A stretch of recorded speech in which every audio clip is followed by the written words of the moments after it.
Gusto ko lang i-share sa inyo tonight yung current weather condition dito sa amin sa Delta Junction at Fort Greely, Alaska.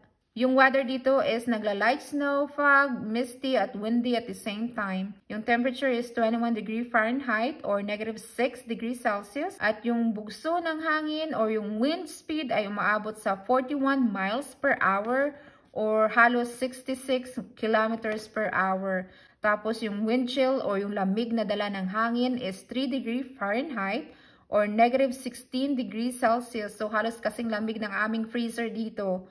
Yung freezer namin is 0 degrees Fahrenheit or -18 degrees Celsius. At the same time, meron din kaming winter weather advisory ngayong gabi. Yung advisory na to ay including Delta Junction, Fort Greely at Deltana. Yung winter weather advisory remains in effect until 3 p.m. sa Wednesday.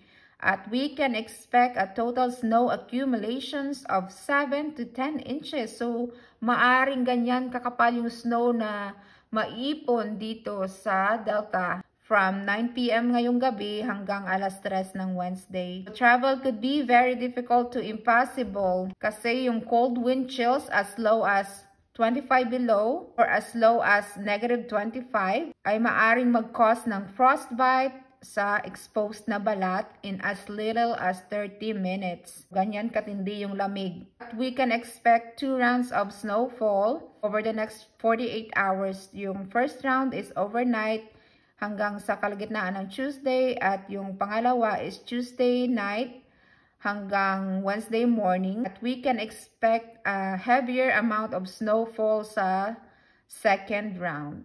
So sa mga nagtra-travel, make sure na mag-slow down kayo at use caution while traveling. At pwede kayong tumawag sa 511 for the latest road conditions. So yung oras pala dito ngayon is 9:11 na ng gabi. At lalabas ako para makita nyo kung ano yung hangin at ano kalakas yung snow sa labas. So lalabas ako ngayon para ipakita sa inyo kung ano kalakas yung hangin at yung snow sa labas. Ayan, kung makikita nyo yan yung snow. Ayan.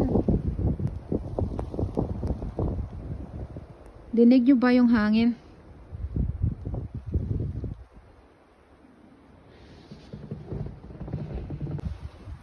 Ayan, kita nyo yung bugso ng hangin na may dalang snow.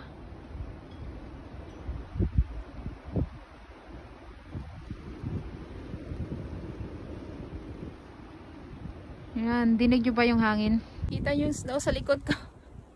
Gusto ko lang ipakita sa inyo. Oh my goodness. So, hindi rin nakakatuwa pag maraming snow at mahangin kasi masyadong malamig.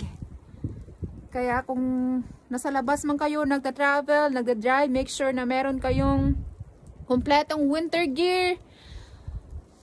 Para in case na ma-stranded kayo, meron kayong warm clothing at hindi kayo mag-frostbite, hindi kayo matanggalan ng mga daliri at mga toes.